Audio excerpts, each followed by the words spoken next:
तो ये fear fear के ऊपर बैठना और सिट टाइट करने का ही नाम का ही काम होता है वो खिलाड़ियों का जो पैसा अल्टीमेटली बना के निकलते हैं। हम्म। तो उसको इसको इस फियर को रिफ्रेम करते हैं। और उसको रिफ्रेम करने का तरीका क्या है कि ये पैसा जो मैं देख रहा हूं आज, हम्म। वो मेरा नहीं है, वो मार्केट का है। ये अगर मुझे मिलना है तो मुझे इसको ताड़ते रहना पड़ेगा, हम्म। स्टेयर करना पड़ेगा। और हम्म। अगर ये मुझे नहीं चाहिए हम्म। तो फिर आप छोटा मोटा प्रॉफिट बुक करोगे। इस पैसे को देखना ही हम्म। आपका कर्तव्य है, आपका धर्म है इस पैसे को देखना हम्म। और ना भोगना। भोगने के चक्कर में वो पैसा बड़ा नहीं होता है, क्योंकि हमारी भूख तो 200 ग्राम ही है। हम्म। हमारी भूख तो 200 ग्राम ही है ना, कितना खाना डाल लोगे पेट में। बट अगर कुछ बड़ा संजोना है तो उसको देखना पड़ेगा, वो तो कुदरत का नियम है। ठीक है, बट मैं रीफ्रेमिंग क्या बोल रहा हूं कि ये जो पैसा आज अगर आपने 100 रुपए लगाए और वो लेट से 300 रुपए हो गए, तो 200 रुपए जो हैं, जो आपको लग रहा है कि मैंने कमाए हैं, वो आपने नहीं कमाए। वो मार्केट कह रही है कि तुम ले सकते हो। ठीक है, या तो ये 200 ले लो, हम्म।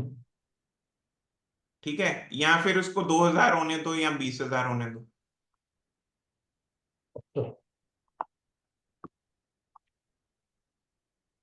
और अगर मैं कहूं कि नहीं, एक टेक्निक है जिससे फियर नहीं आएगा, ऐसी कोई टेक्निक नहीं है। जैसे जैसे मार्केट बढ़ेगी यू वी आर, मतलब हमारे वो ट्रेडिशनल फाइनेंस टर्म्स में ये बोलते हैं, we are climbing a wall of worry. Hmm. जैसे जैसे मार्केट बढ़ेगी आपका पैसा भी बढ़ेगा, और पैसा बढ़ेगा तो वो क्या बोलते हैं, आपको फियर भी आएगा। हाउएवर, बेस्ट तरीका तो यही है, जो मेरे लिए काम करता है, वो ये है कि मैं खाली इन्वेस्टेड अमाउंट ही देखता हूं। मेरे को तो ये देखना है कि मेरा इन्वेस्टेड अमाउंट को कैसे मैं रोज बढ़ाऊं। हम्म। लेट्स से मेरा इन्वेस्टेड अमाउंट 100 रुपए है, हम्म। ठीक है, और उसका किसी दिन 130 हो गया, किसी दिन 150 हो गया, किसी दिन 200 हो गया, किसी दिन 500 हो गया। मैं तो हम्म। ये देखूंगा 100 का 101 कैसे करना है। हम्म। मैं तो ये देखूंगा 100 को 110 कैसे करना है, 120 कैसे करना है, उसको 100 को 200 कैसे बनाना है। मैं ये नहीं देखूंगा कि 100 वो जो क्या बोलते हैं उसे करंट वैल्यू है, हम्म। 200 है कि 500 है, कि वो एक दिन 80 रह गई। अगर किसी दिन 80 भी तो दिखाई देगा ना आपका, 100 का किसी दिन 80 भी दिखाई देगा, आज नहीं तो कल, कल नहीं तो परसों, परसों नहीं तो 2 हफ्ते बाद। हम्म। कभी कभी तो मार्केट क्रैश होगी ना, हाँ। और आपके इन्वेस्टेड अमाउंट से कम आएगी। हाँ। ठीक है, बट उसको भी, भाई आप उस दिन को झेलना नहीं चाहते, इसलिए तो आप निकालते हो। भाई जो प्रॉफिट बना हुआ है उसको तो बांध लूं मैं, उसको क्यों लूज करूं? वही तो मैं कह रहा हूं ना कि हम एक दिन ऐसा आए कि 100 का 99 रह जाए, उसको नहीं देखना चाहते। क्यों हाँ। नहीं देखना चाहते? क्योंकि जिस दिन वो 99 हो गया तो मेरे को अंदर से ये फीलिंग आएगी कि देखो जी, यहां भी मैं गलत हो गया, यहां भी मैं, मेरे में कोई गूदा नहीं है, यहां भी मैं बेवकूफ हूं। नहीं, 100 के तो 125 रुपए बने हुए हैं फॉर एग्जाम्पल।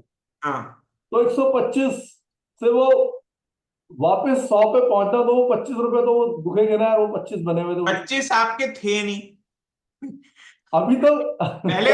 अभी हाँ, मैं, मेरी बात सुनो ना, ध्यान से सुनो। अगर इसको जीतना है तो वो बात को समझना पड़ेगा। मैं ये नहीं कह रहा कि 25 आप ले नहीं सकते हो, ले लो 25, मेरे हाँ। को कोई प्रॉब्लम नहीं है। बट मेरी बात को उस तरीके से समझो कि आज मैं 100 का 125 क्यों ले रहा हूं। कि मैं जब ये 25 रुपए अपनी तिजोरी में डाल लेता हूं तो मैं कहता हूं देखो मैं राइट था, हम्म। देखो मैंने 100 के 125 कर लिए, हालांकि कोई पूछने नहीं आ रहा कि तुमने किए कि किसने किए। हमने इसमें एक्चुअली कुछ नहीं किया है। 100 का 125 का होने में मार्केट फोर्सेस है, हमने इसमें कुछ नहीं किया। 100 का 125, जब मैं 25 रुपए घर लाता हूं तो मैं अपनी छाती ठोक सकता हूं अपने लिए। किसी और के लिए ठोकू ना ठोकू, अपने लिए तो ठोक ही सकता हूं। देखो यहां का राजा मैं हूं, मुंबई का किंग कौन, भीकू मात्रे, राइट। बट जब वो 100 का 99 हो गया तो आप कहां से गिरे, 125 से 99 पे आए, आपने कहा देखो यार बुद्धू बन गया मैं तो। यही तो बात है, यही फीलिंग अवॉइड करने के लिए तो। बट वो 99 से गाड़ी तो घूमेगी ना, वो 200 पे जाएगी, 300 पे जाएगी, ऐसा बहुत बार हो चुका है। बट वो 300 पे जब जाएगी तो आप 125 वाली गाड़ी तो नहीं पकड़ पाओगे। मान लो ये बात, आप 150 पे पकड़ोगे, फिर वे 150 से 130 आएगा, फिर 20 रुपए गवा दिया आपने। फिर आप 150 पे तो गाड़ी नहीं पकड़ोगे, फिर आप 200 पे पकड़ोगे। पर पुनीत, गाड़ी का मालूम नहीं ना आगे, क्या मालूम साइड लाइन चलता रहे 2 3 4 साल के, कोई शेयर थोड़ा चलने के बाद खड़ा वही घूमता रहे वो इसके भी लिए तो आप, है। ओके, तो उसका उसका जवाब है, इसके लिए आप मार्केट में नहीं आए थे। आप लीनियर रिटर्न्स के लिए मार्केट में नहीं आए। अगर आप लीनियर रिटर्न्स के लिए मार्केट में आए हो तो आप वही प्रोफेशन, वही काम करते रहो जो आप जिसकी आपको समझ है। आप मार्केट में, अब ये थोड़ी टॉल स्टेटमेंट हो जाएगी, घबराने वाली हो जाएगी, बट मैं फिर भी बोलूंगा। आप मार्केट में जुआ खेलने आए हो, और आप जुआ खेलने आए हो, जब आप गैम्बल करने आए हो, जब आप बेट करने आए हो, जब आप स्पेक्यूलेशन प्ले करने आए हो, तो आप स्पेक्यूलेशन को शार्पन कर रहे हो अपनी, बेटिंग बेटिंग एबिलिटी को शार्पन कर रहे हो। ठीक है।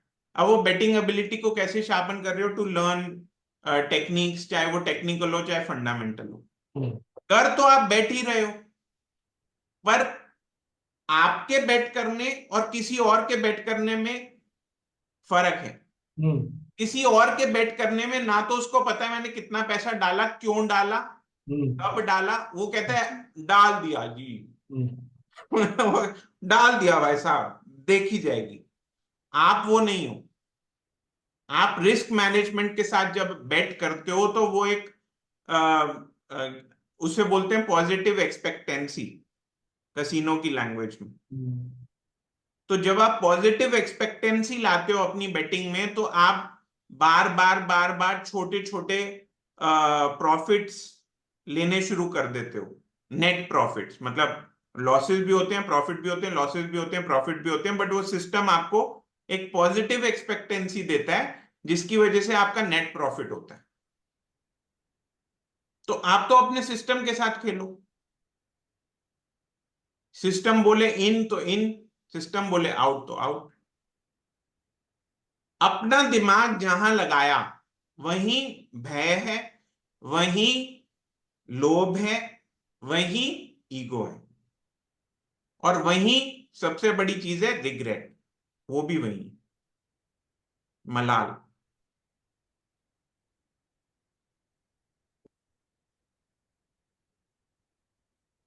और आप सिस्टमैटिक ट्रेडर हो, आप तो सिस्टमैटिक ट्रेडर हो। हाँ। आप ये सवाल पूछ रहे हो, मैं समझता हूं ये एक ह्यूमन सवाल है। नहीं, ये सवाल पता क्या है, सवाल है all time high, all time high, correct होगी, न्यूज आएगी, ये होगा वो होगा, जो भी नॉइस है वो कहीं ना कहीं इम्पैक्ट डालती है कि हाँ यार ऑल टाइम हाई है तो थोड़ा बहुत प्रॉफिट बुकिंग तो बनता है। तो आप मेरे को बताओ, ये रियल एस्टेट में प्रॉफिट बुकिंग कर सकते हैं क्या? रियल एस्टेट में नहीं मालूम, नोबडी नोज कहाँ तक जाएगी ऊपर मार्केट, कई बार नहीं। एग्जैक्टली, नोबडी नोज ना कहाँ जाएगी। ये हमें डर क्यों लगता है? उसका एक फंडामेंटल कारण है। हमें डर इसलिए लगता है क्योंकि आज तक हमने ऐसा डर कभी देखा ही नहीं अपनी जिंदगी में। हर बुल मार्केट में, जिसने पहली बार वो बुल मार्केट देखी है, उसने तो कभी ऐसे वाले डर देखे ही नहीं। हम्म। कितने, मतलब इंक्लूडिंग मी, कोई ऐसा बंदा इस जूम रूम में नहीं होगा जिसने ये वाली बुल मार्केट देखी होगी। पुरानी वाली देखी होंगी, राइट? बट ये वाली बुल मार्केट, आज निफ्टी अगर 20,000 पे है और कल को अगर 50,000 पे जाना है और मैं 21,000 में डर जाता हूं, तो मैं 50,000 वाली मलाई कहां से खाऊंगा? और और एक बात और कहूंगा, again, as straight as I can be, कि 20,000 से 50,000 जिंदगी में एक बार खेलना तो बनता है ना। और अगर नहीं हुआ तो आपको कौन सी, आपका तो घर फिर भी चलता रहेगा। हमने कौन से झुनझुन वाला की तरह अपने आप को झोंक दिया? हम्म। हमने तो नहीं झोंका। हैं बहुत सारे झोंकने वाले। ठीक है। तो खेला नहीं तो फिर क्या किया? मतलब मेरा तो यही कहना है। मैं तो ऐसे ही कर रहा हूं भाई, मैं तो खेल रहा हूं। अगर मैं ठोकूंगा, अपनी गाड़ी ठोकूंगा, आप कौन होते हो बोलने वाले?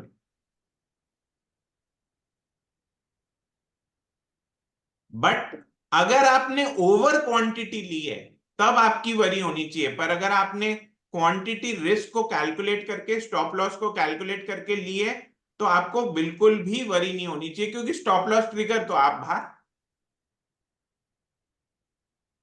Most of the time worry कब आती है? ओवर क्वांटिटी में।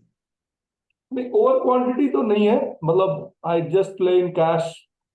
ओवर क्वांटिटी नहीं है मेरा, बट ये है कि प्रॉफिट, मतलब देखना पड़ रहा है। भोग मतलब नहीं पा रहा हूं, देखना पड़ रहा है, मैं समझता हूं वो बात। वो बैंक में नहीं है, वो बस वहीं पर है। वो इस मार्केट की टिपिकल प्रॉब्लम है। उसका एक तरीका ये है कि किसी किसी दिन आप उसमें से 1% निकाल लोगे, तो हम्म। आपको तसल्ली हो जाएगी। ओके। भाई आप ये दिल्ली से जयपुर जाते हो, तो हम्म। 2-3 बार हाईवे पे रुक के एक आधा पराठा, एक आधी सॉफ्टी कुछ खा लेते हो ना? नहीं, अभी तक जो, मतलब असल में दर्द पता है किस बात का है, बताता हूँ आपको। कि जो मैंने बेचा है वो 2 दिन बाद ऊपर 5%, जो भी मैंने सेल किया वो 5% ऊपर ही गया। तो तो आपने अपना जवाब खुद ही दे दिया, अब मैं क्या बोलूं? नहीं, अगर वो वही रहता, उससे नीचे आता, तब तो मैं खुश होता। अभी मेरे को लगता है यार, क्या मैंने बेवकूफी करी। तो everything is not what you believe it to be. या It is the opposite of what it हाँ, is. तो मार्केट को मैं प्रिडिक्ट करना चाह रहा हूँ, but it is not possible. Yeah. जो आप, उनका तो काम ही है, उनका मतलब ऑपरेटर का कह लो, मार्केट का कह लो, कुदरत का कह लो, आपको डराना। उसका तो काम ही है आपको डरा, मार्केट की नेचर ही है आपको डराना। हम्म। आपकी डर पे बाकी लोग पैसा बनाते हैं। हम्म। और एक और चीज है जो, मतलब मैं कई शेयर में मैंने ऑब्जर्व किया है, जो आपने बात अभी बोली है। कि एक शेयर है वो, अच्छी कंपनी है, सब कुछ ठीक है, वो ऊपर जा रहा है, ऊपर जा रहा है, और फिर उसकी पिटाई शुरू होती है। और पिटाई शुरू होगी होगी होगी, और मतलब ऐसा आ जाएगा कि अब इस पे से निकल, मतलब जो भी, मतलब एक नीचे साइड में जाएगा। और फिर वो, जितने दिन से पिटाई हो रही है, लेट से उसको 20 दिन लगे हैं, बट वो भागेगा एकदम गोली की तरह, और वो बहुत अच्छा प्रॉफिट पे ऊपर चला जाता है। और वो अगर ऐसे अकाउंट में है जिसको मैं देख नहीं रहा हूँ, तो वो बचा रहता है। अदरवाइज मेरे को लगता है कि, मतलब इवन स्टॉप लॉस से भी नीचे तक लेके जाते हैं लोग। तो अगर आपने क्वांटिटी रिस्क को कैलकुलेट करके लिए, हम्म। तो उसका बेस्ट तरीका है भूल जाने का। हम्म। जो भूला हुआ पैसा है वही बढ़ता है। या। जो भूला हुआ नहीं है, जो याद रखा हुआ पैसा है, उसके ऊपर हम वो छाती से लगा के रखते हैं उसको। वो बसंत महेश्वरी जी बोलते हैं कि नागराज की तरह बैठ जाओ स्टॉक पे, कुछ मत करो। तो मैं भी वही कहूंगा। और आप तो सिस्टम वन में खेलते हो, उसमें तो कोई प्रॉब्लम ही नहीं है। तो वन में भी 20 डीएम में नीचे, 20 वीकली से नीचे आकर फिर वापस चल पड़ता है, कई बार वो मिस हो जाता है देखा जाए तो।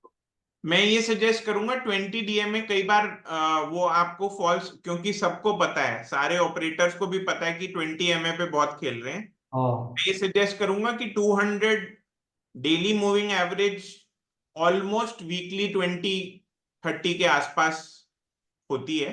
ठीक तो है। 200 डेली मूविंग एवरेज को काट निगेट करना बहुत मुश्किल होता है, हम्म। क्योंकि उस पे बहुत बड़े बड़े प्लेयर्स बैठे होते हैं, तो वो ऑपरेटर भी काट नहीं पाते, तो उसको एक बार देख लिया करो। रफली 29 वीक हो जाता है रफली, हाँ, 29। ऑलमोस्ट एक साल हो गया। हम्म। 252 वर्किंग डेज ट्रेडिंग डेज होते हैं, तो ऑलमोस्ट एक साल ही हो गया 200 डे में। और उसमें रिस्क बढ़ जाएगा, मतलब पर शेयर क्वांटिटी आपकी फिर उस हिसाब से चेंज करनी पड़ेगी। और दूसरा एक क्वेश्चन है कि नंबर ऑफ, अगर मतलब नंबर ऑफ शेयर्स कितने हैं, 15 20, 15 10, इस तरह की क्वांटिटी मैनेजेबल है ज्यादा रखने में कहीं ना कहीं? जब आप लॉन्ग टर्म पोर्टफोलियो रख रहे हो तो 20 स्टॉक्स की टीम बनाओ पहले, और उस 20 को आपका नेक्स्ट माइलस्टोन होना चाहिए कि मैं 20 को 15 करूंगा, और फिर नेक्स्ट माइलस्टोन होना चाहिए कि मैं 15 को 10 करूंगा। ठीक है। 10 share in a long term portfolio, long term का मतलब 30 40 50 साल बहुत होता है। 10 स्टॉक आपको, स्टॉक ने तो एक दो नहीं बना के देना है आपको हाँ। पैसा, बट वो 8 10 चाहिए ना आपके, मतलब अजीत आगरकर भी तो चाहिए आपको टीम में।